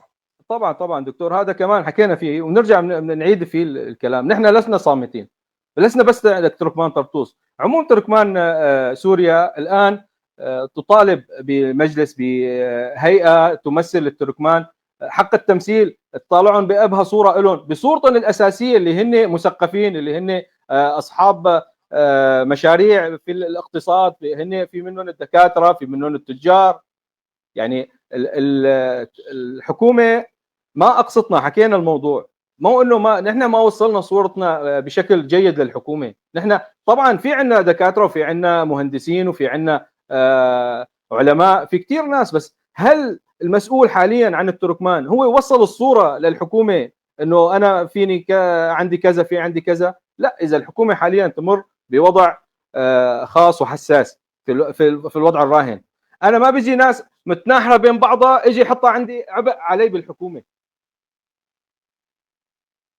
اول شيء رتب صفوفك، ضبط امورك، اشتغل بشفافيه، بين امورك، حط قوائمك، بين الناس اللي موجوده عندك. الحكومه لا تعلم انه في تركمان علماء ومفكرين والامور تعلم الحكومه، بس ما في مين يوصل صوره التركمان للحكومه. طيب استاذ مهند، بنرجع لعندك. هل بتحسوا انه في فرصه حقيقيه اليوم لاحياء الهويه التركمانيه والثقافه التركمانيه بطرطوس، ولا بعدنا بعيدين؟ لا، هو ان شاء الله تعالى في فرصه حقيقيه في هالموضوع هذا، طبعا اذا نحن اشتغلنا على هالموضوع. اما اذا اشتغلنا مثل اجدادنا، لا خلص ما بدنا ونهمشها وتركوها وبعدين والى اخره، اكيد ما راح يكون. ففي شباب عم يسعوا في هذا الموضوع، يسعوا في موضوع ان احياء اللغه التركمانيه، احياء العادات والتقاليد، احياء التواصل بيننا وبين التركمان الباقيين. ففي همه في هالموضوع، الشباب عم تتواصل فيما بينها وعم نسعى جاهدين ان شاء الله تعالى. لكن مثل ما قلت لك، نحن نقطتنا الاساسيه انه بس اللهم نحتاج الى دعم في هذا الموضوع، دعم في هذا الموضوع، لانه مثل ما قلت لك المناطق هناك صايره المعيشه فيها صعبه جدا، صعبه جدا. يعني مثلا بيلزمنا مدرسه فعلا. يعني احنا عندنا مدرسه معمره تقريبا صار لها يمكن ما يقارب شيء 50 سنه، على وشك انها تنهار.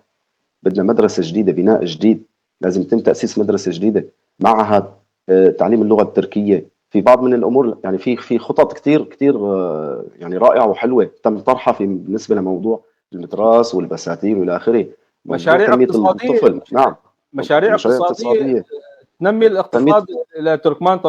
الاهتمام بالتراث التركماني الموجود. نحن عندنا مسجد تراثي، بدنا حدا من الناس يقول لك انه اخي نحن بنوصلكم مع اي جمعيه، مع اي جهه خيريه، فلتكن الجمعيه ترميم، تيكا خليها شو اسمه تيكا احياء تراث ترمم المسجد التراثي في المتراس. المسجد.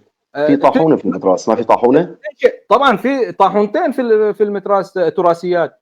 تنشئ مسجد ويكون ترميم المسجد تراثي ويبقى على ما هو بتراثه الموجود، بالاضافه لتنميه مواهب الشباب اللي طالع عنا. يعني هلا نحن بدنا نشتغل على موضوع الجيل الجديد، نعلمه اللغه هون في التركيه. سؤال استاذ مهند، شو هي، تبني.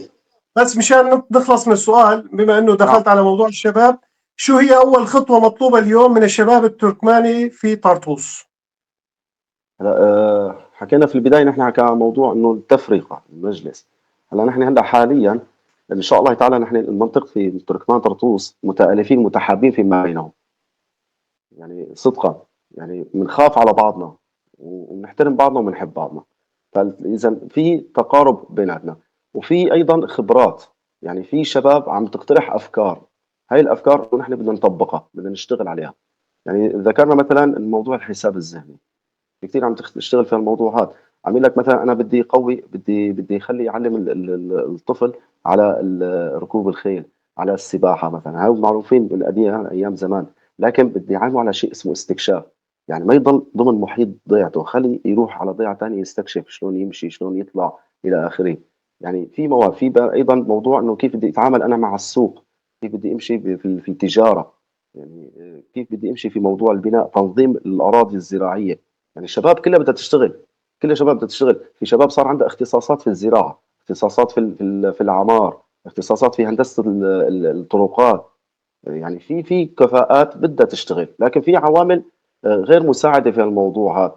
يعني احدى العوامل المساعده وللاسف هي مين؟ هي المتواجدين في الضيعه اللي ربيوا على زمن النظام ولسه متغلغل في ذهنهم هلا انه هن الكبار، هن اللي بيفهموا.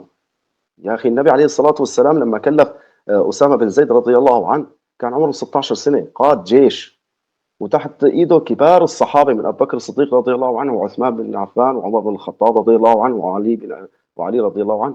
كبار الصحابه تحت ايد اسامه بن زيد عمره 16 سنه. هاي الدلاله من النبي عليه الصلاه والسلام انه عليكم بالشباب. الشباب اهتموا في الشباب، اعطوهم وقتهم، اعطوهم مجدهم، خليه يشتغلوا. نحن هاي المشكله اللي عم نواجهها صراحه في مناطقنا، انه الكبار في العمر بيقولوا لك نحن اصحاب خبره. يا اخي اصحاب خبره وقت اللي كنت بس عم تضرب فيها الارض، هلا صار في مجال واسع من العلوم. خلي هذا اللي تعلم يطبق هذا الامر على ارض الواقع. اذا في شباب متحمسه بدها تطبق هذا الامر، ان كان في موضوع الزراعه او كان في هندسه الطرقات او كان في الهندسه المدنيه او كان في الثقافه، ان كان احياء تراث قديم. لكن الكبار هن عم يمانعوا هذا الشيء. والامر الثاني موضوع الدعم في هذا الامر. الدعم في هذا الامر، يعني هذا الامر يحتاج، يعني انا بدي اشتغل في اي اصلاح زراعي اكيد بدي شيء يدعمني. فلذلك نحن كل هالامور هي بتصب مشاكلنا. بصراحه انا بدي احكيها من الاخر، انا ما بقى اتحملها. كل مشاكل التركمان تصب في يد المجلس التركماني. المجلس التركماني انت مخول انه تحكي في امورنا، تحكي في مشاكلنا، تلاقي لنا حلول. ما عم اقول لك انه انت لحالك لاقي حلول، لكن تواصل مع القياده الجديده. يا اخي ليش نحن لحد الان ما عندنا واجهه سياسيه في الحكومه الجديده؟ لانه مختلفين بين بعضهم. المجلس التركماني على هاي الكرسي لإلي وهاي الكرسي لإلي، انت خذ لك من هون وانت خذ لك، ما بيمشي الحال، عيب. يعني هاي المشكله اللي نحن مواجهينها. لو فعلا انه المجلس على حق كان هلا لقيت واجهه سياسيه في الحكومه، كنت ايضا لقيت الشباب انه رجعوا على البلد ويقولوا لك خيو نحن ان شاء الله تعالى مستعدين نشتغل. وفي من يعني عم لك انه مستعدين يرجعوا على البلد يشتغلوا، بس اعطيني شيء اشتغل فيه، اعطيني دعم اشتغل فيه. فنحن ان شاء الله الشباب قائمين على العمل وعم نتواصل معهم، وباذن الله تعالى في اول فرصه بس يتامن ولو بصيص امل، شيء بسيط جدا، راجعين باذن الله تعالى ويقوموا في المنطقه كلياتها باذن الله تعالى بما يخدم اهل المنطقه ويخدم سوريا كلياتها ان شاء الله تعالى. ان شاء الله. طبعا تعليقا على موضوع شو اسمه التضامن اللي عندكم بطرطوس، انا شفته لانه اشتغلت معكم صراحة. اكثر الناس اللي كانوا معي يعني شو ما بطلب منهم عن ضياعهم وكذا وهيك، يعني معلومات لحتى اجهز التقرير، كانوا متعاونين جدا. كذلك الامر طبعا لما عملت عن زارا، يعني تركمان المنطقة الوسطى فعلا عم يحاولوا يعملوا شيء، يعني يوصلوا صوتهم مع العلم دكتور عفوا انه هي الرساله، هي بحد ذاتها انه السؤال انه شو الرساله اللي بيقدموها التركمان. هاي رساله، نحن رسالتنا انه عم نعرفك فينا. نحن وجودنا هون معك هو بدايه الرساله واول خطوه قمنا فيها، انه نحن عم نعرفك انه موجودين. نحن مستعدين لتقديم اي شيء. نحن بالعكس، نحن للمصلحه. وتعقيبا على كلامك انه عنا بيحبوا الخير، نعم، حتى لو انه في بعض الاشخاص عنده ملاحظه، خليني اقول لك اياها، عن الشخص الموجود حاليا او الشخص الممثل او الشخص العميل، لكن شايف انه من وراء هالشيء هذا في مصلحه عامه للتركمان بشكل عام، وتركمان طرطوس كمان، بيسكت، بيعرف انه انا ليش لحتى احكي وخرب الفرصه على اهل منطقتي كلياتها بمجرد انه اختلافي بالراي مع الشخص الاخر. طبعا انا قلت هذا الكلام لانه فعلا في ناس يعني مجرد ما بيشوفوا انه مرتضى بده يعمل بس، او بده يحكي، بده يعمل شيء، انت شو فهمك بالتقرير، انت شو فهمك بالاعلام، بصيروا بيتهجموا. موجود عندنا من شو اسمه، مع الاسف من هالاشكال كتار يعني موجودين.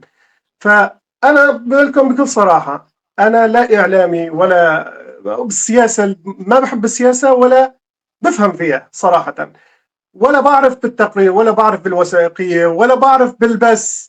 بس مع كل شيء اللي عم بعمله فعلا عم بضطر، يعني ما في منبر، لا قناه ولا اعلاميين مثل عالم الناس، يعني يطلعوا يواصلوا هالناس ببعض، يطلعوا يحكوا بواقع التركمان. يعني اول مره عم نعمل، مع الاسف في تلفزيونات بسوريا بس يعني ما بيجيبوا سيره التركمان الا بالمناسبات. ما في، يعني اذا قلت لهم انا بدي اطلع احكي وجهه نظري عن سوريا ونحن جزء من سوريا، ما حدا بيطالعك، يعني كل واحد بشغله. حتى يعني خلينا نقول مكونات ثانيه عندهم تلفزيونات، عندهم منصات اعلاميه قويه جدا جدا. فنحن ما عندنا شيء. انا عندي هاي صفحتي، وقلت لحالي خليني ابدا انا اللي بقدر عليه.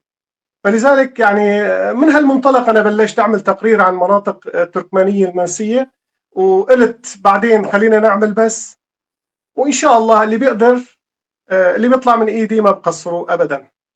طيب سؤال اخير بس حابب اوجه لكم، وبعدين ان شاء الله ناخذ رسالتكم الاخيره وننهي البث. هل يرى تركمان طرطوس ان تركيا توليهم الاهتمام الكافي أم يشعرون بنوع من التهميش مقارنة بباقي المناطق التركمانية مثل حلب واللاذقية؟ طبعا كمثال عظيم. شو رأيكم؟ والله يا دكتور، نحن لم نرى الدعم من المجلس التركماني حتى نرى الدعم من الحكومة التركية صراحة. واضح. لكن نحن ممكن اذا بتيجي بتحكي امام اي سياسي تركي او مطلع، خلينا مو اي سياسي، مطلع على الوضع التركمان في سوريا، وتقول له في تركمان طرطوس، ممكن يتفاجأ. نحن فعلا نحن مهمشين من قبل المجلس التركماني ومن قبل الحكومه التركيه، ونحن عبر قناتك وعبر حوارنا معك ندعو الاخوه الاتراك للنظر بالتمثيل التركماني حتى على جميع سوريا، ليس بس تركمان طرطوس. سوريا فيها تركمان، ممكن في ناس بعد ما طلعنا نحن، ممكن في ناس يطلعوا بعدنا دكتور نفسنا نحن ما نسمع عنهم فيه. طيب استاذ مهند. والله انا لا اختلف في الراي مع الاستاذ علاء ابدا. يعني قلت لك انا في حكم المنطقه القريبه من الحدود الى تركيا خلال 13 سنه اللي ساكنه فيها المنطقه هون، فكنت دائما يعني اشوف الدعم ياتي لها، او انه يعني ككلمه ياتي لتركمان حلب وتركمان اللاذقيه. ففي احد المواقف يعني ذكرت لهم اياها من فتره تقريبا شي يومين الاستاذ علاء، انه تم التواصل معنا. نحن كنا مجموعه تركمان من طرطوس في منطقه هون من قريبه على حلب، مشاركين في الثوره في القتال. فتم التواصل معنا من احد الاشخاص من تركيا، فطلب الرجل مننا انه انتم تركمان طرطوس الموجودين هون تعالوا انضموا تحت مثل ما بيقولوا تحت وصاية تركمان حلب. قلنا له يا اخي ليه؟ يعني نحن قليلين حربة ما لنا قادرين يعني. قال طيب تركمان الساحل. قلت له كاني ما وصلتك الفكرة. نحن عزيزين نفس، مثل ما انتم بتقولوا في تركمان حلب وتركمان لاذقية بدك تقول في تركمان طرطوس. قال لي لا هيك ما راح يمشي الحال. قلت له مثل ما بدك بس رح تجي الايام، ورح تجي الايام وان شاء الله تعالى رح تشوف انه طرطوس فيها تركمان، وان شاء الله تعالى بتشوف انه يعني قويه. تركمان طرطوس اقوياء بكل شيء باذن الله تعالى، بثقافتهم، وجودهم بعلمهم. وجودهم نعم. اقدم على فكره، اقدم من معظم مناطق اللي موجود فيها تركمان، يعني خاصه طرطوس وحمص وهالمناطق يعني فبالتالي قديم جدا. تركيا يعني ما بدنا ما ندخل اقدمت. موضوع تاريخ ان شاء الله شي يوم كمان نحكي عن تاريخ تركمان تاريخ سوريا بنحكي بشكل لك، عام. تاريخ بنحكي لك قد ما بدك. تاريخنا نعرف بيحكي عن التاريخ تاريخ تركمان بيرحب. بيتكلم عن نفسه. نحن بموضوعنا نحن كتركمان طرطوس نحن قلعه بالنسبه قلعه والحصن الاول عن التركمان في باقي محافظات سوريا. وصلت الفكره. يعني كانت حملات الصليبيه مثل ما بتعرفوا كانت تجي من وين؟ من منطقه شو من اسمه يعني انطاكيا. من الساحل، من البحر اكثر شيء كانوا يجوا. فكان كانت لهم تدخل من دور انطاكيا. كبير جدا اثناء الدوله المملوكيه، وبعدين السلاجقه، وبعدين حتى بالزمن الدوله العثمانيه. وكان لهم كمان دور كبير بحمايه طريق حج وطريق طرق التجاره. يعني اذا عديناه اليوم ما بيخلص، فلذلك ان شاء الله شي يوم بنخصص حلقه خاصه لهذا الموضوع. بدنا رسالتكم اخيره ومنسكر البث ان شاء الله. تفضلوا، تفضل استاذ مهند. اول شيء طبعا بنشكرك دكتور مرتضى على هذا اللقاء، والله يجعل هذا اللقاء ان شاء الله تعالى وعملك كلياته خالص لوجه الله تعالى. لكن بدي بس اني اوجه رساله مو بس لتركمان طرطوس، تركمان كل سوريا ان شاء الله تعالى، وايضا للشعب السوري كلياته، انه نحن التركمان جزء من المجتمع السوري، ونحن حريصين على بناء المؤسسات، حريصين ونحن قلبا وقالبا مع الحكومه الجديده برئاسه السيد احمد الشرع حفظه الله وسدده. لكن لا تنتقدونا مثل ما انتقدنا السابقين، يعني مثل الاسد، انه تقولوا انتم ايش يعني تركمان. لا تنتقدونا هالشيء، نحن معاكم قلبا وقالبا. شاركنا معكم في افراحكم واحزانكم، شاركنا معكم في الثوره من اول يوم لاخر يوم. فنحن جزء منكم، ولكن يحق لنا مثل ما بيحق لغيرنا انه نعتز في ثقافتنا. الكلمه الاخيره بالنسبه للتركمان كلياتهم، انه ان شاء الله تعالى ننبذ الخلاف اللي بيناتنا. يعني في احد الاشخاص كان يقول لي تدار البيوت بالود لا بالند. يعني خلي يكون في ود بين بعضنا، ونكبر بالكلمه الحلوه والتضحيه، لا بالاهمال ولا بالانانيه. فنحن ان شاء الله تعالى نسال الله تعالى انه تكون كلمتنا وصلت باذن الله تعالى، وان شاء الله تعالى نكون ايضا ادينا حق تركمان طرطوس، انه طلعنا اعلاميا وحكينا على وضعهم وعلى معاناتهم من زمان لحد الان. فالله يجزيك الخير دكتور، والله يجعل عملك هذا في ميزان حسناتك يا رب. الله يجزيكم الله الخير. يسلمك. طبعا هون تعقيبا لكلامك، موضوع الانتقاد فعلا يعني انه انت فيك تنتقد تركمان طرطوس اذا ما عم يشتغلوا، اذا ما عم يبادروا، اذا ما عندهم نشاطات. فيك تقول لهم انتم ما عم تشتغلوا يا اخي، ما عم تعملوا شيء، وين شبابكم؟ ولكن انت ما فيك تقول لهم يا اخي ليش ما عم تتعلموا تركي؟ ليش ما بتعرفوا تركماني؟ لك بدل ما تقول هيك لازم شو بتعمل؟ لازم تمسك مثل ما قلت انت كمان استاذ، بس يعني لازم تمسك من ايدهم، لازم تقول لهم يا اخي انا متطوع، بيجي طوعيا بعلمكم اللغه التركمانيه. يعني هذا اللي لازم تعمله انت. وانا على فكره يعني موضوع شو اسمه، موضوع معهد اللغه بمناطقكم ان شاء الله باكبر ضيعه، ما بعرف اي، يمكن متراس اكبر شيء. فعم بتواصل ان شاء الله، يعني كتبته على شكل مشروع، عم بقدم كذا. يعني اذا صار ما صار، حتى في واحد منهم جواب رد لي جواب انه يعني اتراك ما بيقدروا حاليا يروحوا مثلا على هالمناطق، يعني ما بيروحوا. فانا قلت له في من التركمان موجودين، انتم اذا دعمتوا المكان شو اسمه يعني اجهزه تقنيه كذا. فقلت لهم في كثير من تركمان سوريا، حتى يعني سوريين مو بس التركمان، في كثير من السوريين عددهم بالمئات تخرجوا من الجامعات التركيه، وحاليا عم يفكروا اذا نزلوا على سوريا شو بدهم يشتغلوا، ومتخرجين من من ادب تركي، ومتخرجين من معلم صف تركي يعني. فلذلك هذا الموضوع قلت لهم عنا، بس انتم دعمونا يعني لوجستيا لحتى نبدا بالمعهد يعني. وهي اول خطوه لازم تكون عندكم، وانا بدي اجي زياره ان شاء الله لمنطقتكم لحتى نرجع هيك نوصل رساله لحتى يدعموا هيك مشروع. يعني مشروع اللغه كثير مهم بالنسبه لمنطقه طرطوس. استاذ علاء تفضل. نشكرك اول شيء دكتور على اللفته الكريمه اللي عملتها لتركمان طرطوس ولجميع التركمان اللي مهمشين يعني. ونحن مثل ما تفضلت حضرتك دكتور انه الانتقاد نحن خلينا نتقبله بروح رياضيه، خليه يكون انتقاد بناء، ليس انه تخوين او انتقاص من شخصيه. نحن اليوم عم ننتقدك مشان تقدم اكثر ما عندك، وصلت للحد اللي انت فيه، كتر الله خيرك، الله يعطيك العافيه، افتح المجال للشباب اللي موجوده. هاي رسالتنا كمان نحن للتركمان بشكل عام، انه نبذ التفرقه، ما بدنا نتشتت اكثر ما نحن مشتتين، ما بدنا كل منطقه يطلع فيها ناس وتحكي ونحن كذا نحن كذا. نحن كتركمان صار عندنا دكتور مرتضى، وفي اعلاميين ثانيين دكتور ربما قلائل لكن يفيدوا في انه يجمعوا شمل التركمان. نحن هذا بدنا، انه يجتمع شمل التركمان، يكون في لهم تمثيل حقيقي في سوريا، بيمثلهم شخصيا بالصوره الجميله تبعتهم.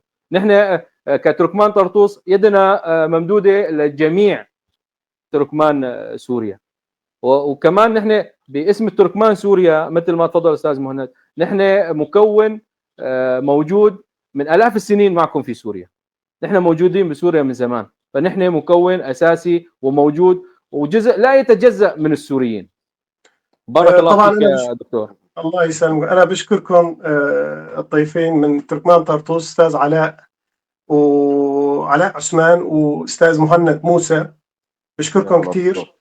ان شاء الله راح يكون لنا كمان بس بمواضيع ثانيه مستقبلا. طبعا انا بس بدي اذكر قبل ما اسكر البث، بدي اذكر انه يوم الجمعه ان شاء الله بدنا نحكي عن تركمان جولان. يعني حتى هذا شو اسمه، هذا العنوان كثير بيطبق على شو اسمه، على وضع تركمان جولان. يعني بتعرفوا من 67 لحد الان هن يعني ما قدروا يرجعوا على جولان. بدنا نحكي كثير مواضيع، فلذلك قلت اذكركم من هون. وراح يكون ضيفي عبد الكريم آغا. ويوم الأحد راح نحكي عن تركمان سوريا، راح يكون عندي ضيوف المحامي علي أوزتركمان. طبعا علي أوزتركمان كمان تعرض بوقت النظام للتعذيب ودخل السجن، يعني كمان عنده تاريخ مشرف خلينا نقول بالنسبة للتركمان. وأستاذ خميس، دكتور خميس ترك، هو عضو سابق في المجلس التركماني، راح يكونوا معي بالبث يوم الأحد إن شاء الله. برجع بشكركم وبرجع بشكر جميع المشاهدين. عاش التركمان، يا شاسم تركمانار، يا شاسم تركمانيلي. السلام عليكم ورحمة الله وبركاته.